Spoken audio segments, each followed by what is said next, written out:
to this episode of Exceptional Advice. I'm Baz Gardner. I'm Tristin Alyward. So what are we talking about today, Tristin? We're talking a little bit about video today. Okay, so video is a big topic. I mean, this is a tool that I've been using personally in my advice firms for a very, very long period of time. And I've been nagging thousands of advisors, probably tens of thousands of advisors, to be using it more in their businesses. So I'm kind of, we divided up all of the different things we wanted to talk about for different episodes. And today we want to really get into the psychology of video. So I think it's the biggest factor. Why are firms not using it? Why are they... I mean, it's just such a powerful tool. Why is it not so mainstream? I mean, look, it's definitely far more common than when I started using it, 15 plus years ago. So in my financial services firm, I had a full-time videographer more than 15 years ago, before people were thinking about this at all. I've used beta and VHS cassette tapes to send to clients as part of my client engagement process. So it's a medium that I've been using for a long time, and certainly lots of our clients have used, and for that matter, lots of people who aren't our clients are now using it. It's just such a powerful vehicle, but why is not everyone doing it? Now, there's also a lot of different uses of video. We'll talk a little bit about some of those today. But rather than getting into the, hey guys, this is how you should be using it, here's the mechanisms, we're not going to get deep on that. We're going to talk about the psychology. So I know normally you're going to be asking me questions on this stuff. Yep. So I'm going to start out asking you a question. Sure. What do you reckon is the number one reason why more people are not using video? I don't know how specific you want me to answer. The first thing that comes to mind is fear. Everyone's a little scared of being on camera, looking not so good, or messing up their words, or whatever it happens to be. Okay, so I think the key to advice is understanding you're always there to help your clients. This show is all about exceptional advice and how to build advice firms and how to be a better advisor so that you can be giving exceptional advice to clients. And to me, exceptional advice is really about going deeper, having more life impact, having more change, creating more value that's more connected, more meaningful for your clients, helping them live and experience the best version of their lives. That's to me my summary. Now, that doesn't have to be your definition of exceptional advice. And we'll be interviewing lots of guests over the coming episodes to see what they see. This is really about the topic, the conversation. How do we make it better? How do we go beyond just good or even great? So today we're talking about a practical application, right? One piece of the puzzle. So I'm gonna wrap all of this together. Don't worry, I'm taking you on a journey. So to create the version of exceptional advice under my definition, it's really about helping your clients, and for that matter yourself, but your clients understand what they really want, what really will create a life benefit to them, rather than the stuff they've been, programmed, rather than the false expectations of others, rather than living other people's lives. What do they really want? What's really going to fulfill them? What's really meaningful to them? How to define it, and then how to overcome their fear, which is in the pathway of getting to where they want to be. So the reason we're talking about video today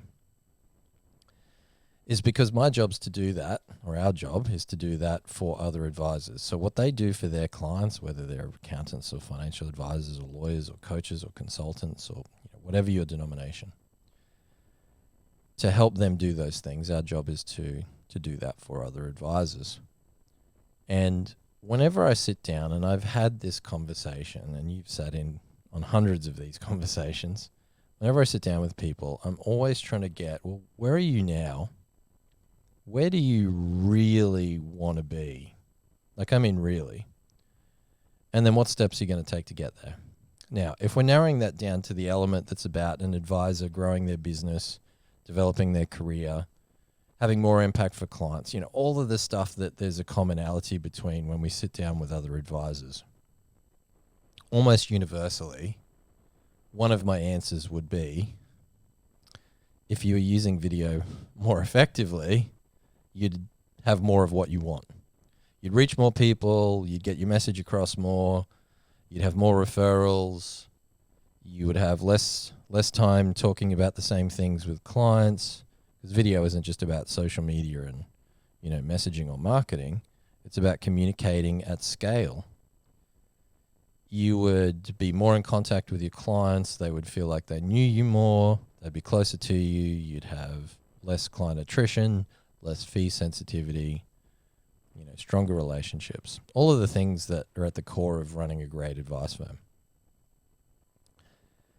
So then why is it that advisors are not using video appropriately? Well, that's why I asked you the question, because it always comes down to fear, right? Where you are and where you want to be, the things that are determining what's in your way is always your fear. So let's dig into a little bit more. I mean, we've experienced this. We've helped, literally thousands of advisors to get past their fears and to use this as a better mechanism, whether it's, through public speaking engagements or, the courses we've run, or one-on-one coaching and consulting, or building programs for other businesses that service advisors. So what are the typical fears? And the thing about this is, right, in order to overcome your fear, one of the key things that you need to be able to do is to explicitly bring them to light or contextualize them, to put context around the fear, to admit it, to discuss it, to frame it, to give it a logical shape and address it is contextualization. It's kind of like the antiseptic, isn't it, for the germs? Or, if you want to make the darkness disappear, you turn the light switch on. So that's really what we're going to be doing today, is talking about those fears, because we've seen them hundreds and hundreds of times, and there's a commonality in things. And whoever your clients are and whoever you're serving, and whatever your end outcome that you're trying to lead them to a path to get the better version of their life, you'll find that there's commonalities in those things too. That's how experience helps you get better, helps you get closer to being an exceptional advisor, because you can start to recognize the patterns. Aha, I can see where this is going. I know this. Let me help you understand this because I've been there. I've seen it. I've seen other people do it. This is what they've found, etc. So, I guess the fear is going to be different depending on who the people are. Yeah. All right. So, one of the things that determines, again, we've built a pretty sophisticated algorithm for this and we can score it. But one of the things that we know directly affects your organic referability. So organic referability I'll talk about all of the time. And if you stay tuned, you're going to learn lots about these different things over the coming episodes. And organic referability is a major indicator of the strength of your business. Even if you already have as many clients as you ever wanted, how the referrals work and how you treat them are still going to give you an indicator as to how well you're doing in your business. So how well you tell your story and how well you tell your client stories.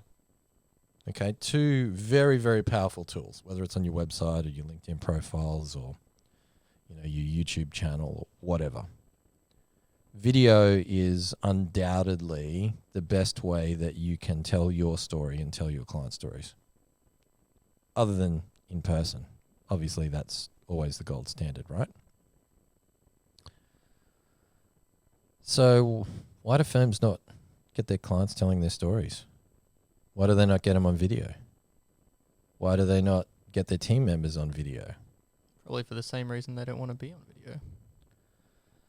Right, so it all comes down to fear. Yeah, we understand that. But what are the specific fears? So let's start breaking into this. So I'll come back to that one. So let's throw out some other examples here. What about hey, I want to grow my brand. I want to attract new clients. I want to build my profile. Mm-hmm. So how long does it take me to do a video for LinkedIn? let's say a 10-minute video. How long would that take me to do? About 12 minutes. 12 minutes, okay. So this is a really critical thing, right? So to begin with, a big part of the challenge is that video people are thinking about perfection. Yep. Right? So the common fear, and by the way, fear is always a derivative of self-worth issues, right? So when you want to be an exceptional advisor, you're always digging into how is this a reflection of someone's self-worth? How is that causing them to be in their own way, to act counter to their best interests? So when it comes to putting yourself out there on video rather than sending a one-to-one, which, by the way, is one of the most powerful ways to use video as an advisor, following up with a client, you've just met with them, right? They're feeling comfortable, but you've got momentum. So, or maybe they've just signed up with you. Hey, just send them a little video. Great meeting you. Just remember, here's a couple of steps. Really looking forward to catching up with you next week. The power of doing this stuff is huge. You can add a 15 to 20% into the experience factor of an engagement just by doing little things like this. It takes you 2 minutes to do the video. So what is the fear? Well, first of all, I think that, how do, especially those of us, I mean, you're obviously in a younger generation, right? So how much TV did you watch as a kid? I think maybe up until, call it grade 8, grade 9, fair bit. And then after that, pretty much exclusively, YouTube, Netflix, stuff like that. So, if we go the next generation down, right? So they're coming through high school now. How much TV did they watch? A tiny amount, if any. If it wasn't for Netflix, it probably would have been almost none. So would you say YouTube has probably been a bigger source of you watching videos? In the beginning, yes. Now, probably 50-50 with Netflix or whatever other streaming platform. Twitch or whatever else it is. Okay. So, obviously, as things develop, there may be different fears that cause, people in your generation as they start moving into making business decisions. And it may not be the same thing, but I think this is a big part of it. So, for me, I'm coming up closer to 50 than 40, that's for sure. My generation, right, was definitely TV, right? And so we always were thinking about this thing where, your actors are performing perfectly. News readers speak, to perfection. There's no ums or ahs. There's no ifs or buts. Yep. And if there's a blooper, it's a big deal, right? Yep. And if you make a lot of bloopers, you don't actually get to be on the TV. So there was this whole idea of perfection. In video, you need to be at this level for it to be effective and for it to be good. And so this really plays into the self-worth issue. So I think too many business owners and professionals, when they're contemplating creating videos, they just make it so hard for themselves, right? They over-engineer it. They think about it. They're worried about what people will perceive instead of actually just being themselves. And that's what makes it really, really difficult. And I can speak from personal experience here. The first real public video that I did, I'd done videos before this, videos to specific clients. We did what I call a value hypothesis video. So when a new prospective client is thinking about working with us, we'd send them a video saying, hey, this is who we are. This is what we believe. This is what it's like to work with us. It's relationship driven, not marketing, relationship driven. But the first public video that I was producing, I spent 3 months doing it, right? So scripted it, built the process for it, and it was a series. It was a business series. So even then, it's kind of interesting. So even though I was using video a lot in my own financial services firm, the first public video that I was doing was actually for other advisors. So kind of gave a bit of an indicator as to where my career would lead, right? So I don't know how many takes we did, right? So standing there, we had some animations with it. I'm doing the perfect, hand signals, right? All the body language, because yes, I studied body language and speaking and eye contact and pauses in between and, making sure all my words are articulated perfectly. And have you seen that video, by the way? I haven't seen the video. I've just heard the story. Okay, so let's pull that one out again, because it seems to be every 5 years. So I'll try and find it. It's probably 17, 18 years old. So, first public video 18 years ago. YouTube wasn't even a thing. I think it was like 2006 where YouTube really became, yeah, somewhere around there, like a truly functional platform. Even then, it was pretty clunky. Yeah.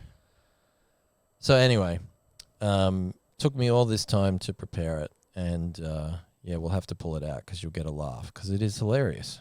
It's so fake. It's so wooden. The thing about this is, video is a way for you to scale yourself. If you want to be an exceptional advisor, then the truth of being an exceptional advisor is, in order to get there, you have to embrace yourself. You have to be comfortable with yourself. You can't help your clients to make breakthroughs when you're not also becoming more self-aware. You don't want to try and pretend to be someone that you're not, because you can't help a client be more of themselves or live more of their best life if you're fighting yourself at the same time. Like, this is some of my best fundamental advice to anyone listening to this. Okay? It's so, so important. You can be a good advisor when you're putting on the professional game face. You can be a good technician. You can even be a great technician and maybe even an exceptional technician. But as for being an advisor that's actually getting deep and creating a connection and getting real change for them, you can't do that being someone else. All right? Don't even pretend. So being yourself. And the beauty of having this philosophy is, when you're being yourself on video, that's what we're doing right now. We haven't scripted this. Sure, we had a quick chat about the ideas. But if you're watching this or listening to it, and you're not resonating, I don't like this guy. This guy's whatever. I'm trying to cut my swearing down. That's okay. That's fine. If you're listening to me and you don't vibe with my philosophies or ideas, if there's not a resonance with you, then why the hell would you ever want to do business with me? Like, it's just the perfect recipe for creating the best niche business. Right? Just be yourself, and resonance will sort the rest of it out. Because most of exceptional advice requires there to be a connection between people. So, these are some key concepts that really get in the way with video, and also one of the reasons why I think video is so important. If I hadn't overcome my own obstacles and started iterating in public, being myself in public, getting over myself, letting go of this need to be perfect or get a message that I've pre-vetted for myself, then I would never have progressed at the same pace in my capability to really dig deep with clients. Okay, so that's one of the best things about video, is it forces you to overcome a lot of the psychology required to become an exceptional advisor. So I'm just going to give you a little tip here. Sure, it's going to build your brand. Yep, it'll increase your referability, can allow you to scale your communication, be in contact with your clients, far deeper, far more often without much work. It's almost free to do. In fact, it is free to do because of these magic devices, right? I mean, how good's a video, and even the audio, how good is it that you can get just from your phone? Like, it's astounding. When I So when I had a part-time videographer, but when he came on board and went full-time all those years ago, one of the things we did was to, buy a professional video camera. And it was something like $12,000, right? And that was the cheapest we could spend to get something that was not exceptional, but semi-decent. And I can tell you now, this shoots video at I don't know how many more megapixels and what aspect ratio difference and all the rest. But it's phenomenal. It's so much better. I was gonna say, how much smaller is that than what you would have bought? It was it was one of these ones. I mean, even what we're filming on here, the DSLR cameras, which is what we do all the professional grade video on these days. Even those, they're tiny and cost just a fraction, but do like an exponentially better job. But now you can have it all in here, right? So it's free. How much does it cost to host video? Nothing. Okay, so maybe if you wanted to, oops, I didn't mean to hit the microphone there. Maybe if you wanted to actually, get some privacy stuff on this, so maybe it's got some sensitive client data, you can get a Vimeo account and password protect it, as example. They've got some pretty good security protocols. And if you do that, then, okay, you got to pay for an account. But is that super expensive? No. But on a basic version, if you're just doing relationship-based videos, you can just use YouTube. Make an unlisted video. Send it to someone. I mean, how much easier is that than sending someone a video cassette in the post? Right? So I know it's funny, but the technology's been here for a long time now, right? So the last 10 years... Okay, 10 years ago, the video cameras on smartphones weren't that good, but they're brilliant now. Like, phenomenal. I mean, even just the slow-mo stuff you can do on that iPhone of yours is pretty crazy, right? That's pretty cool. So, there's no technical obstacle. It's super easy. It's fast, because how long does it take to do a video? Well, just turning it on. I mean, you can record straight into YouTube if you want to. For the stuff on the computer, I use a little program called Loom. I think they've just introduced a small fee to use it because it's been free for years. And it's only if your video is more than 5 minutes. So you can record your screen or you can record a webcam or both. You click it, record it. By the time you've finished, it's uploaded. You've got a link. You can put it in your email, text message to someone, whatever. So there are no actual obstacles apart from artificial ones.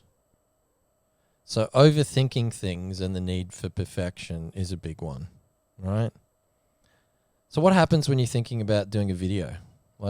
You may not experience this personally, but what have you seen? Because you've been around plenty of our workshops and client consulting meetings and stuff like that. What goes through people's head when you start talking to them about creating a video that they're going to share in public, even if it's just across their client base? Everything, but to an unreasonable extent. It's like they'll sit down and do it, and they'll be adjusting everything, and making sure they look good, even though they were perfectly fine sitting in a room with however many other people talking to them about whatever 5 minutes ago, and then they'll start talking and get 3 or 4 words in and say something, not exactly to the script they had in their head, and then they'll kind of jump back and be like, oh, I got to do it again, and yeah. I know, it's quite amusing having seen this happen many times. But by the same token, I'm going to be honest with you, I went through this stuff. I just did it way earlier than everyone else. So if I could go back in time, right, and have a little conversation with myself of 18 years ago or whenever, what are the things that I would say to them? Well, to me. All right. So if I could go back, what would I say to myself? It'd be pretty simply this. Hey, Baz. Video is super powerful, right? And if you just listen to me, you're going to do so much more of it than you will actually have done, right? So just trust me on this. Don't worry about what other people are going to think. You're not doing it for that reason. You're doing it because you've got something to say and because you can be yourself. And just the act of expressing yourself is going to be of value to the right people. And trust that. Don't think about it. Don't let your ego ponder it. Trust it. Don't be afraid of new platforms, because otherwise you'll come there late. You know, even us doing this show now, I should have done the show 10 years ago. And why didn't I? Because I didn't listen to this same advice. And so I'm trying to give it to you. Don't overthink it. Just be yourself. And whenever you come up with something that you feel strongly about, or you have strong questions about, or an experience that you learned from, then write it down. And write it down because you're going to use that as your source material for actually making videos. And when you make the videos, you're not going to script them. You're not going to try to get a message across. You're not going to think about how you can use it to convince someone that you're good at what you do. You're not going to use it to sell something. You're just going to tell them something. And you're not going to do multiple takes, right? The only time you'll do multiple takes is your first video, right? So just to give you guys an idea, I mean, obviously I do a lot of little piece to camera videos, and if you check out the YouTube channel, and please make sure you've subscribed, because that obviously helps it make it worthwhile for us doing this. Then I've got stacks of, 10-minute or thereabouts videos talking about different concepts. So how I do these is usually somewhere between 3 to 20 at a time. So the reason I do it is because the first video, I'll probably have to do a couple of takes, and you've obviously sat in on a bunch of me doing this. So what usually happens for the first 20 minutes or so? 20 minutes, we'll get in there, set up the cameras, whatever needs to happen to make it look good, and then we'll probably chat about topics or whatever for maybe 5 minutes while we're doing that. And then, you'll have a couple goes, but, you'll mess up a word, or you'll get to be like, probably should mention this. It'll make a bit more sense. Okay. And then after a couple takes, we just go. So you forgot to mention the smack talking, because that's of course. That's usually what makes up the first 20 minutes, right? Is us messing around and having some fun in the process, like we did just before we hit record today. And Jeremy's just sitting over there as our producer today, shaking his head because he gets to sit on us doing this all the time. My point out of this is we don't do takes, right? And I've seen people do this a million times. You do it once, then you try and remember what it is you're saying, you think about how you could make it better, and you try, and then it gets more and more wooden. That's not how to do video. So usually it just takes me, and I won't do a whole video. I'll usually just do 2 or 3 minutes, and then I'll be stumbling around a little bit, and it just takes me a second to get in the vibe. Often as it does when I'm in client meetings. So my first client meeting of a day, so for me personally as an advisor, and this is a whole other topic we'll get into, so can you make a note of this? I really want to delve into batching time. So for me personally, Tuesday, Wednesday, Thursday, meetings, right?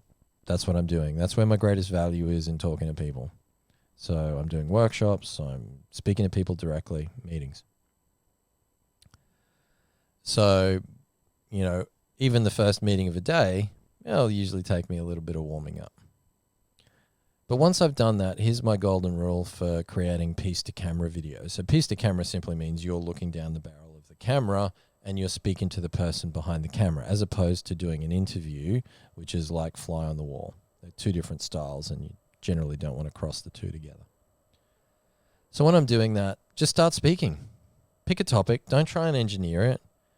And the reason I do multiple takes is because the first couple of minutes are me just getting into connection with the topic. You know, you're coming in cold, you've thought about it, you haven't really vibed into it yet. That's all it takes. Once you start vibing in, then you're on a roll. Okay? So I'm going to use a law firm that we've worked with here, Murtha Law, in Queensland, Australia. And happened to go and spend 3 days with them last week, you know, interviewing team members, clients, you know, referrers, other professional advisors that work with them. And so Kieran's been a client of ours now for a couple of years. And anyway, so long story short, there was a legal change that happened for our state. And that legal change was that you can now move assets. I don't want to go into the huge details, but it's enough for context. You can move assets from real business property assets into a company without paying stamp duty. Now, I haven't dug into the details of it yet because they've got a webinar that they've launched. And so I had the chance to listen to them, you know, one of their very technical lawyers in there. So shout out to Tom because he's technically brilliant. You know, he'd done the homework and research on it and was briefing the team. Pretty interesting stuff. Lots of opportunities for them to create some really cool strategies. So they went and filmed a video to go up on LinkedIn and their YouTube channel, and via an email to invite people to a webinar. And I watched them do it. And they followed this exact process. So they talked about it quickly amongst themselves. One of the team members had her iPhone, right? So clipped it on the little bracket that goes on the tripod that we recommended, which, by the way, you can pick up for $10 on eBay. And they filmed a video. 10 minutes later, the video's done. Okay, that afternoon, it's up on LinkedIn. You know, by early the following week, they've filled up they're in the process of filling up a webinar. Not overthinking, not over-engineering, just doing it. And in order for this to happen, you have to confront your fears. You have to realize that being imperfect is actually what makes this work. Just being human is what will draw people to you. So my advice to myself, if I could go back, would be do it. Don't think about it. Just do it. You can click record, talk about it. Don't worry about whether it was good enough or not. Upload it. Put it into the public. Iterate in public. And just move on. All right. So we kind of started at the deep end first. Yep. I'm going to talk about a couple of other key issues here. So that message was really for you as a business owner. If you're not using this stuff, then you are not honoring your profession. You're not honoring who you are. You're not investing your goodwill. You're not using your own best capability, which is you. So using video and putting it into the public is critical. So let's just have a quick chat about the ways you can use it. So I think the couple of examples I've given are, doing stories, like interviewing your team. By the way, this isn't marketing stuff. This is just trying to show the authentic version of them, who they really are, as a tip. Right? The artificial wooden corporate videos where the team are scripted and the clients are scripted, that stuff is, I'm not sure if it's worse than having no video or slightly better. I'm not sure. But it's significantly worse than just having an authentic video. That's the key. So what are the other ways that you can use recorded video, right? We're going to do a whole different session on, doing things like Zoom meetings and using video meetings and advice, and that's become a real thing now thanks to COVID. So what are the other ways you can use recorded video in an advice firm, Tristin? I mean, you've seen plenty of them. Yeah, what springs to mind immediately is for internal purposes. So for training, or maybe making a bit of almost an employee handbook maybe for someone coming on board that kind of explains the systems that you've got in place and the processes that you have to go through regularly. Okay, so videos for internal process and for training, like so easy. Now, funnily enough, probably the easiest ones to do are screen capture. So, Loom, I highly recommend Loom as a very cheap platform. And as I said, it's free. I think it's still free if it's under 5 minutes. But there's plenty of them. So not only are you recording the video using, your computer or your webcam, but it's hosted at the same time. And so screen capture video, right? We're not going to get into the details. We've got, modules and courses and programs on exactly what kind of videos and how to sequence and build systems and, how to upload it to the webs and all of that kind of stuff. No, we're just talking about the philosophy.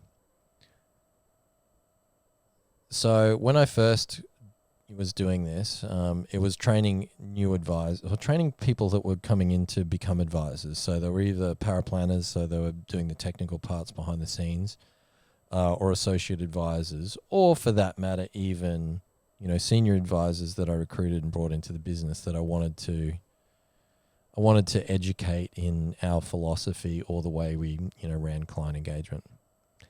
So how I did it back then was use that, $12,000 video camera. And I'd run training sessions. So I think it was every Thursday afternoon I'd have a training session on how to explain this or how to think through this issue. And I'd just record it. And then we built a training library. So, as other advisors came on board, I didn't have to repeat all of the things again. We started building out a library. That's okay if you're willing to jump up in front of a camera. But the thing about building systems and procedures and really making this stuff stick is it's probably going to be your non-client facing professionals that are best positioned to build this, right? So another example of a firm we've been working with is associate advisor. So young Zach, really, really talented guy. Think he's going to make an exceptional advisor. And so he's worked his way through, being a back-end paraplanner, doing things behind the scenes, to being an associate advisor, sitting in with the principal advisor, doing client follow-up. He's now moving into starting to, present to clients and do some advisory work. And as one of the projects that we gave him, it's like, well, you can move up, but you can only move up once you've actually built a system to explain and train someone else in all of the things that you do.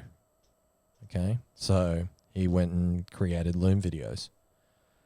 So the reason that this is important is because most of this is screen capture. So for those of you who don't understand, screen capture means that you're recording what's on your computer screen, or your phone screen for that matter, but for this stuff it's easier using a computer. So if you're explaining, how to enter details in your CRM, or how to use your analytical software, or how to use a particular spreadsheet, or how to merge different components, whatever it might be, then for most of your policies and procedures, you can do it with screen capture. And the reason this is important is because if you think it's challenging to get you as a client-facing professional to overcome your own BS to get on video, like with the camera pointed at you, like the camera's looking at me right now. See, it's even freaky for me when I think about that.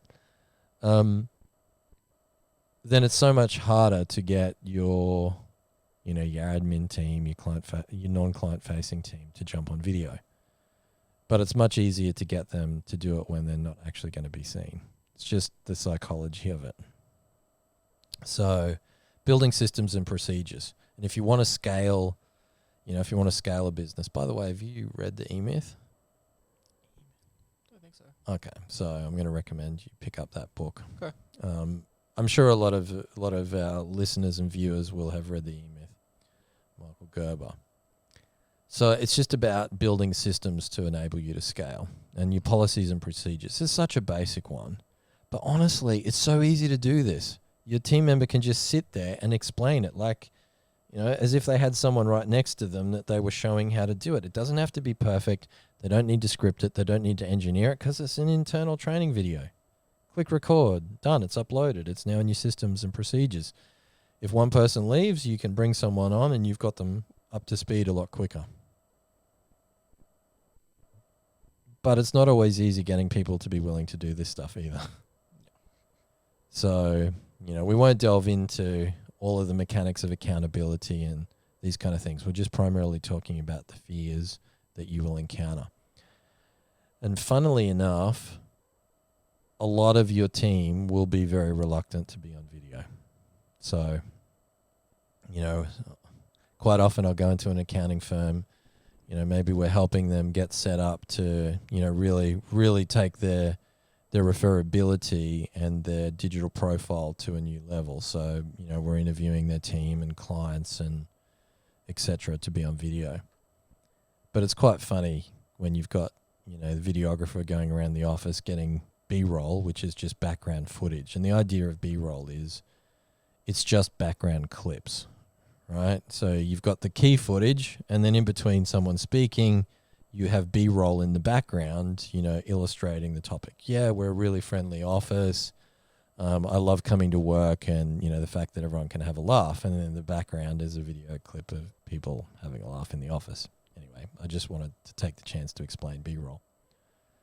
So B-roll is 1 or 2 seconds. There's no vocals on it.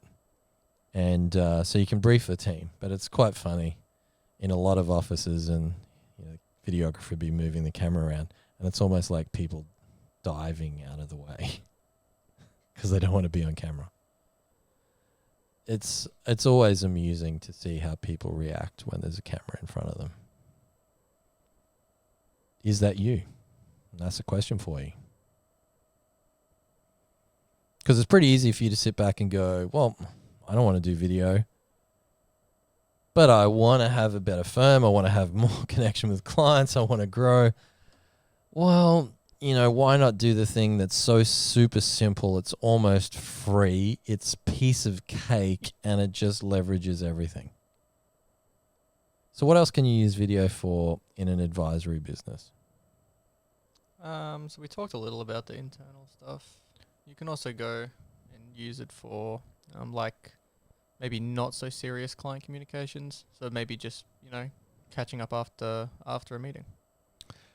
Okay, so checking in with you. So this is the one-to-one video, right? Yeah. So super powerful.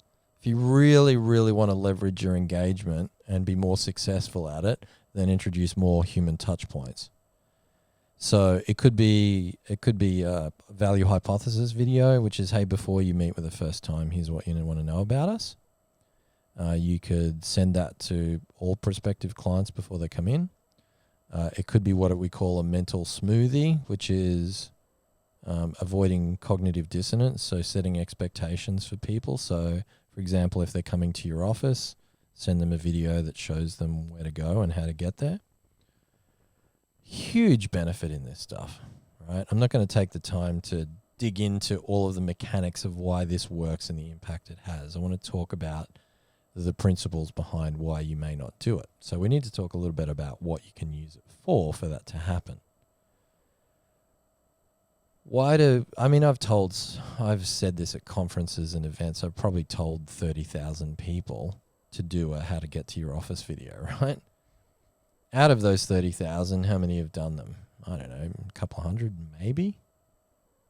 Why? Well, because they overthink it. You make it more complicated than it needs to be because you're afraid of perfection instead of iteration. Doing it is easy. Don't let yourself spend too much time on it, number one, because this is supposed to be about efficiency, not taking it away from you. It doesn't have to cost a fortune. Just get your smartphone out, right? Turn it on, record. This is the front of the office. Here's the traffic, right? Here's where you park. Just make sure you turn there, not there.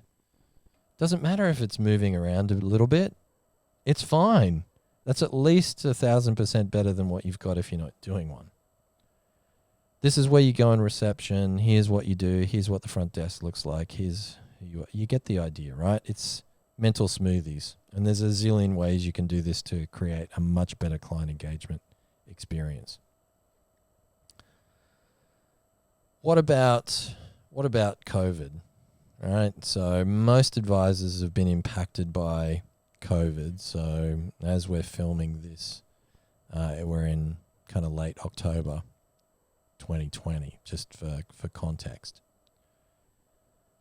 So anyone listening to this has been through experiencing the COVID thing, right? So what changes happened? What changes were going to happen? How was your client experience and interaction changing?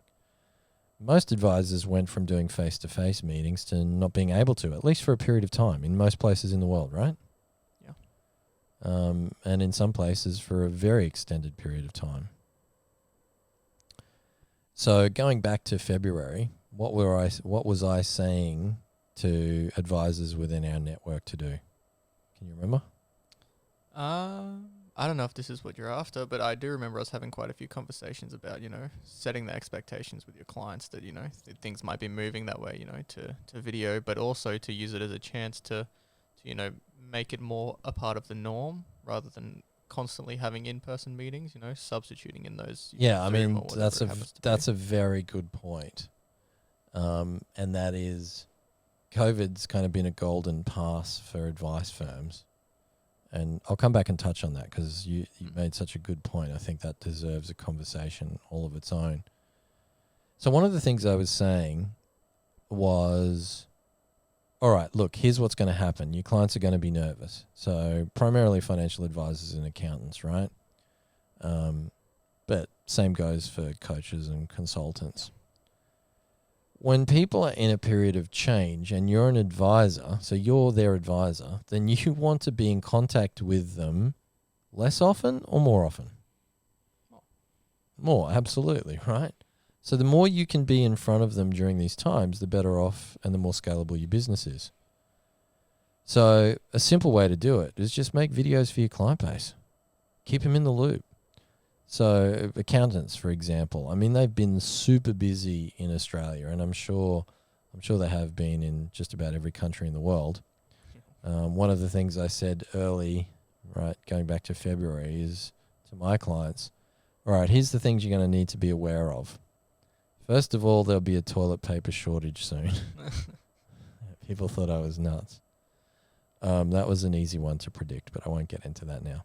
So it's going to be a toilet paper shortage. What we're going to see is a market correction, but whether that market correction, stock market, will, be super severe at the start or not is going to be interesting, because the next thing we're going to see is massive amounts of stimulus, right? So the reserve banks of the world are going to be pumping money into economies.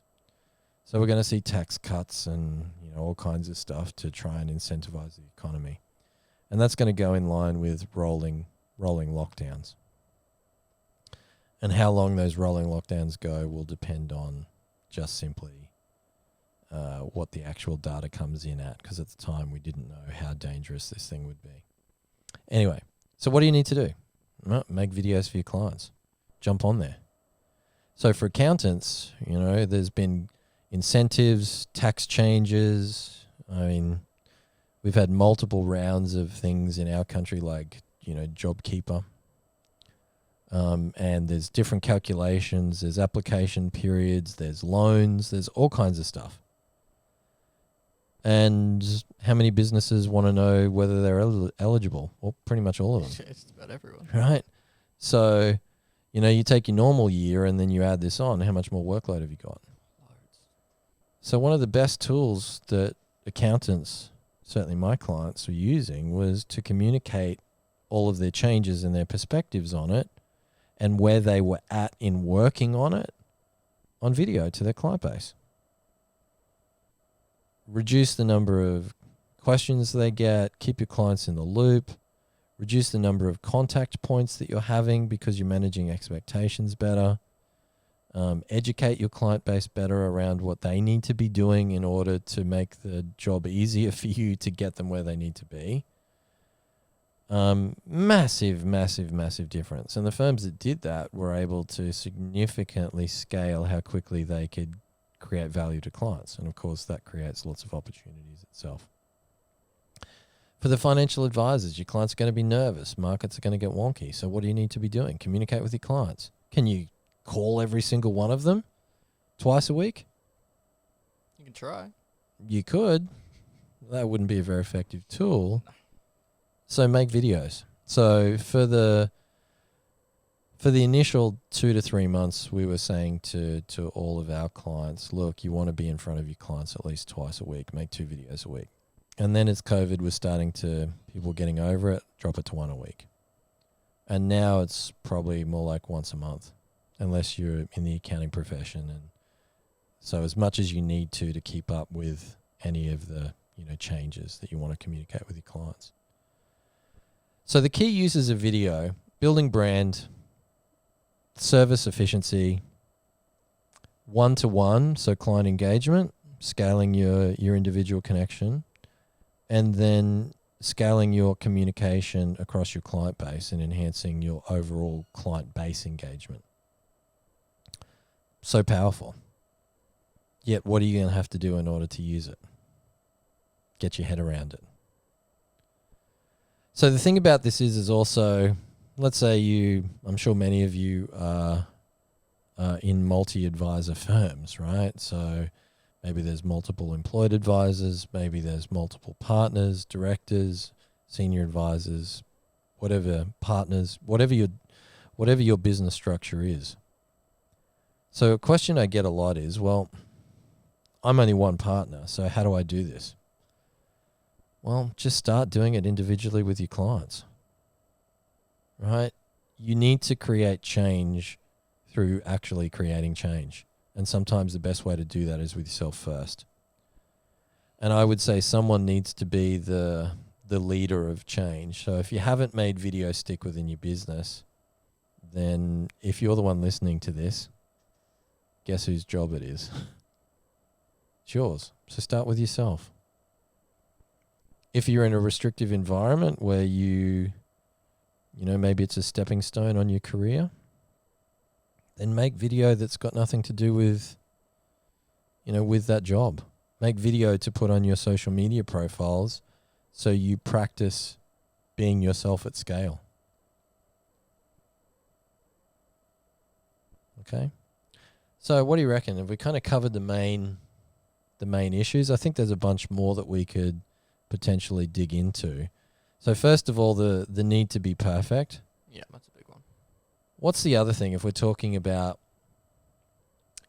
creating video for social media? Like generally most weeks I'll upload at least 1, maybe 2 videos to LinkedIn. Obviously as we produce this show, we'll be having, the goal is to have videos daily on all days. But at the, across years, I've done, generally speaking, at least 1. So what is it that people ask the most when we're talking about them creating video to go out? What do they want to know? A lot of people ask just what they even talk about. Yeah. How do you think of something to talk about for that long? Or what if I start talking about something and look like an idiot doing it? Or just topics in general. Right? Yeah. So what do I talk about? And then if we lead on from that, well, why would people even be interested in what I have to say? Yeah. I mean, I've heard this, I don't even know how many times. Too many. This comes back to the key point.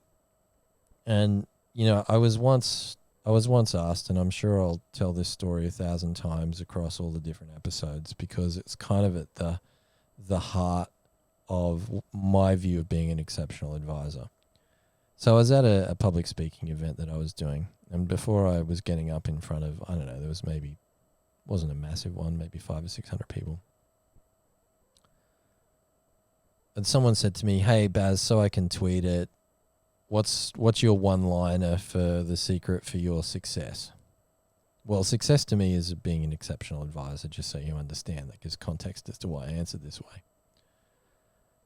It just kind of came to me like in the moment, and I'm so glad I was asked the question. And my answer was, you're only truly free to be of service to others when you stop worrying about yourself. Okay? This is at the core of advice. If you're going into a client meeting worrying about what they're going to think of you, you're not doing the best job. You cannot be an exceptional advisor if you go into a client meeting with that. If you're worrying about their perception of you, you're not in the moment. You can't use your intellect and your intuition to get to the heart of the matter. If you're worrying about whether they're going to sign up, whether they're going to accept your new fee, whatever it is, if you're worrying about that, then you're not being true to yourself and being there for the client. Now, that doesn't mean you don't put the fee to them. Absolutely it does, because you have an obligation to make sure that you're charging them for the value you're creating. You can't honor your own worth if you don't believe it yourself.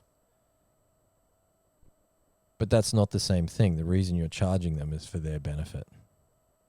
The reason you are making them pay is for their benefit, for the benefit of your clients, for the benefit of your family, for the benefit of your team. But that's being true to yourself. That's not worrying about yourself, and they're two different things. So what I would say is, if we came back to the idea of video, why is the questions we always get asked, I'm going to build my brand, I'm putting stuff out. What am I even going to talk about? Are people even going to be interested in me?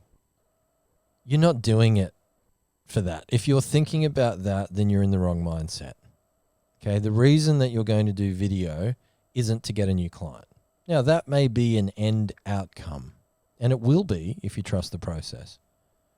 The reason you're doing it is because it's better for you, because it's the right thing, because you've got something to say. Because if you want to be an exceptional advisor, then you have to overcome your own imposter syndrome. And if you don't, you can't be in the moment for a client. That's what exceptional advice takes.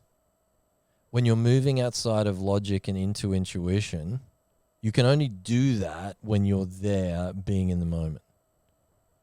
And that's the best thing about video to me. And I said this at the start of our episode today. If I hadn't have done so many videos myself, there's no way I would have learnt and cemented this lesson. And the same things happen for every single advisor I've seen go on that journey. So imposter syndrome is really at the crux of, one of the biggest things here. Just don't worry about that. Trust yourself. Funnily enough, if you like it, if it's something you learned, if it's something you feel passionate about, if it's something you're frustrated by, if it's a question you have, if it's an experience that was meaningful to you, then you sharing it will create resonance. First of all, it will create resonance internally, and that's what I was talking about before, bringing you into alignment with yourself, being comfortable with yourself. Secondly, other people are going to resonate with that. Okay, so part of how I'm suggesting that you change this around so you make it stick for you is stop doing it for the wrong reason. Yeah. Stop worrying about yourself. Do it because it's the right thing to do. Do it because you're being courageous. Do it because putting yourself out there is good leadership. Not because you're trying to be perfect, not because you're trying to convince people of how good you are, how knowledgeable, how much of an expert you are. That's the stuff you start out with when you're doing video. And if you stick to that, expect to get conflicted clients that are pains in the bum. Right? The lesson that I learned is the opposite. So start being scripted, trying to have everything for yourself, worrying about the outcomes. Let go of all of that because it's freaking hard. It takes a lot of time and a lot of effort. But just talking about stuff and being yourself like we're doing now, like it's just a conversation. Have I messed up some of my concepts today? Hell yeah. Am I being perfect? No. And like I said before, if you don't like it, why the hell are you still listening? So how do you come up with concepts to do video then? Right? So if we've addressed the fear issue, definitely when we sit down, oh no, we've run out of video. Hey, Jeremy, we've got to record some video, which by the way, we are going to do some piece to cameras straight after this. What are we going to talk about? So what's the mechanism that we've used over time in order to have things and ideas to at least spark us off? Oh, for the most part, we'll just, similar to what we did just before, we'll take a note down whenever we cover something in a meeting, or, you'll think of something throughout the day and be like, oh, can you throw that on a list? I wouldn't mind making a video about that. Just whenever it happens to come up. You know, it's funny because you're saying it, but I'm actually looking at a spreadsheet over here on the screen over here. And it's just got a whole list of different points. So, yeah, every time we come up with an idea, like I said before, you have to get into the mindset of, oh, hang on a second, I'm thinking about that. Just because I'm thinking about it means, guess what? It's probably a good idea to talk about it. You're not doing it to promote things, though. That makes it difficult. You're doing it because you've got something to say, because it's something of interest to you. Run with that. And if you do that and you're authentically yourself, you'll become a better advisor and you'll also build a brand at the same time. And when it comes to communicating one-to-one with a client, that's even more basic. Because if it's too polished, you're not being personal. If it's not relaxed, then you're going to put your clients off. You wouldn't act that way when you're in a meeting with them. That wouldn't work out. So why would you do it with a quick follow-up video? Make it imperfect. It's fine if you're doing it on your phone and, you know, you're moving around. Sorry, I'm just getting home while I'm sending this to you. Oh, yeah, by the way, this is my dog. Sorry about that. Anyway, looking forward to catching up with you. Why wouldn't you do that? I can tell you now that's going to be far more engaging for the clients you'll actually want to work with than, you know, the wooden structured video where I had my, you know, tie and my Windsor knot and my suit and my lapel, what do you call the thing, handkerchief? Right? And pockets go. Speaking to perfection. Okay, so a couple of other quick things that I think are worth kind of touching on. If we're helping you shine a light on your own fears, why hasn't this stuck? Why haven't you doing it? And how can you do more of it? Don't overcomplicate it. Do it quicker. But also understand that there's going to be certain things that you're a human, so you're programmed to do. How many people like seeing themselves on video? What percentage of the population do you reckon? Oh, less than 1? Yeah, it's pretty low. Now, don't get me wrong, right? There are some people that like seeing themselves on video. They'll usually over-engineer it too because they'll make sure the camera angle's perfect, and they're probably the people that, aiming at building big Instagram followings. Not that I have. I'm not trying to disparage anyone, or all power to them. But sure, there's a percentage of people who want to see themselves in the public eye. Most advice professionals do not fit into that personality profile. I don't know. No, actually, I don't know any that do. Some of them have got big egos. There's no doubt about that. So their ego will drive them to overcome it and put themselves, out there all the time. But by and large, most of the professionals I know don't like seeing themselves on video. Yep. So don't look. Right? You're not doing it for yourself anyway. Remember the wisdom your mum told you. It's none of your business what other people think of you. It's just your business whether you're actually being the best version of yourself. Right? I actually say it's none of your business what you think of yourself either, because all of the stuff people go around in their head is BS too. It's just your version to act and try to be the best version of yourself, right? To get better at doing that. That's the journey of life. So there's a little tip for you. I think there was only ever been one video. It just happened to be a really good angle, and I don't know, I was in the zone and I looked at it and I'm like, hey, that's the guy I think I am in my head. Well, not the guy I think I am, the guy I think I would really like to be. And I was probably fit at the time and stuff. Whatever. You get the idea. I don't know how many videos I've done, how many thousands, but it's a lot. Like, a lot. I remember I did for one event where we had about 450 people. Were you with us when we did that Trust Rich Influence?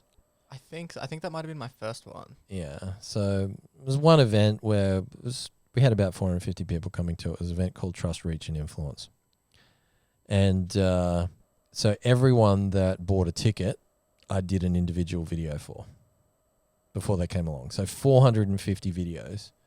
Hey, look, and what did I do? I looked them up on LinkedIn and, stalked them, found out a bit about them, and made a video. I see you do XYZ. Really looking forward to getting to know you. Did it work? Hell yeah.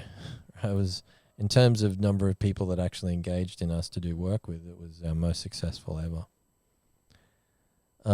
Now, I've used this kind of one-to-one video so many times. So if you factored all of those, it would be probably more than 50,000 videos. So all of that being said, how many of those videos do I actually like? I can only think of one. So if you're using that as the bar and the line in the sand, then you're letting your psychology get in the way of actually being the best version of yourself. Are you an advisor that cares about making a difference for others? Do you believe in being authentic? Do you want to be a better version of yourself? Well, do it for those reasons, not because you're happy with how you look on video. All right? Get over it. No one else is thinking about, how your chin looks there or whether you said this word or that word. No one else is paying attention to that, just you. So don't be the deciding voice for whether a video goes out or not. You can get other people to check in on that. Just don't get someone who's overly critical and has their own hang-ups, because then you'll be saying, oh, you could have done this better. No, just put it out there. If in doubt, put it out there when it comes to video. Just don't think about it. Don't over-engineer it. Sure, it's a digital footprint and it can be out there, but honestly, people aren't going to judge you for that forever. There's no risk. And even if you screw something up, that's awesome. That gives you a chance to do a video about how you screwed up. That'll be even more engaging. Okay, so there's no downside to this. You won't blow things up. You won't. I've never seen this happen, especially when you're just being authentically you. Okay, I think we've covered most of the kind of key things here. There's a couple of other key points, and that is you're not going to like yourself on video. It will create cognitive dissonance because the way you look on video is different to how you see yourself in the mirror, typically. Not only that, when you watch a video, you hear yourself, and you typically sound different to how you do in your own ears. So that also creates cognitive dissonance. So it's a psychologically uncomfortable experience. Except if you just put it aside because you're being a better version of yourself and you don't think about it. And that's how you do video. Make it stick because it's the right thing to do. Because you've got an obligation to invest your goodwill and to scale your impact on others. To be more in contact with your clients. To build better training programs for your team. Okay, well, I think that's just about it. Yep. So thanks, everyone. Looking forward to joining you on our next episode. As always, please make sure that you've subscribed to our YouTube channel, that you've signed up to our email newsletter through thesocialadvisor.com, that you've subscribed to us on all of your favorite podcasting platforms. Obviously, the more you do that, the more you share, and please make sure you comment and tell us what you think. That's what actually makes it worthwhile for us to do this. That's what we need in order to keep sharing the lessons we've learned. So please take the time to do that for us in return for hopefully the huge amount of insight and value we've shared with you today. Thanks, everyone. Looking forward to seeing you again soon. Cheers. Bye.